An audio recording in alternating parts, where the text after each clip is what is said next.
আজকের দিনটির জন্য আলহামদুলিল্লাহ আল্লাহ তাআলা যখন যেভাবে রাখে যেই হালে রাখে সেটার জন্যই আলহামদুলিল্লাহ বলতে হবে। আল্লাহর কাছে শুকরিয়া আদায় করতে হবে। তাই আজকে প্রথমে আমি আলহামদুলিল্লাহ বলে নিলাম। হ্যালো এভরিওয়ান, আসসালামু আলাইকুম। সবার কি অবস্থা, কেমন আছেন? আমি আলহামদুলিল্লাহ আপনাদের দোয়া অনেক ভালো আছি। তো আজকের ভিডিওটা একদম সকাল থেকে শুরু করিনি, দুপুরে কি রান্না করলাম সেটি আপনাদের সাথে ছোট্ট একটা ভিডিও শেয়ার করলাম। অবশ্যই ভিডিওটা পুরোপুরি দেখে সুন্দর একটা কমেন্ট করবেন। আপনাদের সুন্দর সুন্দর কমেন্ট পড়তে আমার খুবই ভালো লাগে। আপনাদের কমেন্টগুলি যখন পড়ি না তখন সত্যি বলতে আমার পেজে কাজ করার যে আগ্রহটা সেটা আরো অনেকটা বেড়ে যায়। আপনাদের এত ভালোবাসা, যেটা অনুভূতিটা আপনাদেরকে বলে বোঝাতে পারবো না। এটা কতটা ভালো লাগা কাজ করে, এটা জাস্ট যার মানে ভিতর থেকে শেষে নিজে বুঝতে পারবে। অনেক কথা বলে ফেললাম।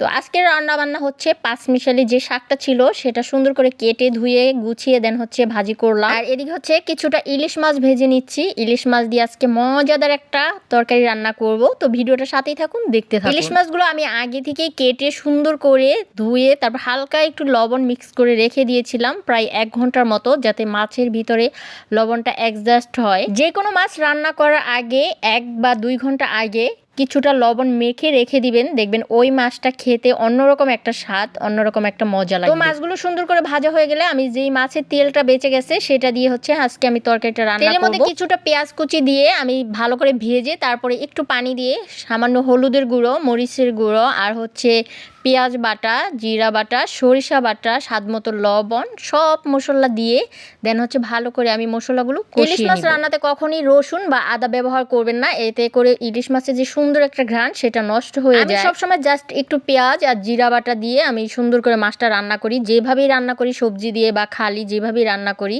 শুধু পেঁয়াজ আর জিরা বাটা দিই। আজকে আমি কিছুটা সরিষা বাটা দিয়েছি, সুন্দর করে শিলপাটায় বেটে দেন হচ্ছে অল্প করে সরিষা বাটা দিয়েছি।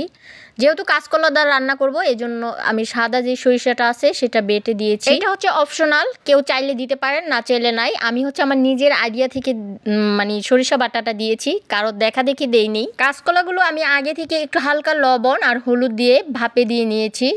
দেখেন হচ্ছে চালনিতে ঝরা দিয়ে রেখেছিলাম। এখন হচ্ছে মশলাটা ভালো করে কষানো হয়ে গেলে কাঁচকলাগুলো দিয়ে একটু কষিয়ে ঝোলের পানিটা পরিমাণ মতো দিয়ে দিলাম। এই ফার্স্ট টাইম আমি সরিষা বাটা দিয়ে কাঁচকলা আর ইলিশ রান্না করতেছি। এর আগে কিন্তু আমি কখনোই রান্না করিনি। আমার কাছে কেন জানি মনে হলো যে একটু সরিষা বাটা দিয়ে কাঁচকলা ইলিশ দিয়ে রান্না করে দেখি, হয়তোবা অনেক মজা হবে। সত্যি বলতে কি, সত্যি ভীষণ মজা হয়েছিল এই তরকারিটা। কাঁচকলা ইলিশ সাথে সরিষা বাটা দিয়ে রান্নাটা দারুণ মজা হয়েছিল। যেহেতু ভয়েসটা আমি হচ্ছে খাওয়ার পরে দিচ্ছি সেজন্য বলতে পারছি। ঝোলের পানি দেওয়ার পর যখন বলকটা চলে আসবে তখন এক এক করে আমি মাছের পিসগুলো দিয়ে দিচ্ছি। আপনারা চাইলে কিন্তু এইভাবে ট্রাই করতে পারেন। সরিষা ইলিশ সাথে হচ্ছে কাঁচকলা মিক্স এভাবে রান্না করে খেয়ে দেখতে পারেন। সত্যি আমার আইডিয়া থেকে আমি এটা রান্না করেছি, আমি কারো দেখা দেখি করি। ভীষণ মজা হয়েছিল। যারা খেয়েছে তারাও বলছে অনেক মজা হয়েছে। ফাইনালি আমার কাঁচকলা সরিষা ইলিশ রান্না হয়ে গেছে। তো রান্নাটা কেমন হয়েছে অবশ্যই কমেন্ট করে জানাবেন। আজকের মতো এই পর্যন্তই। আল্লাহ হাফিজ।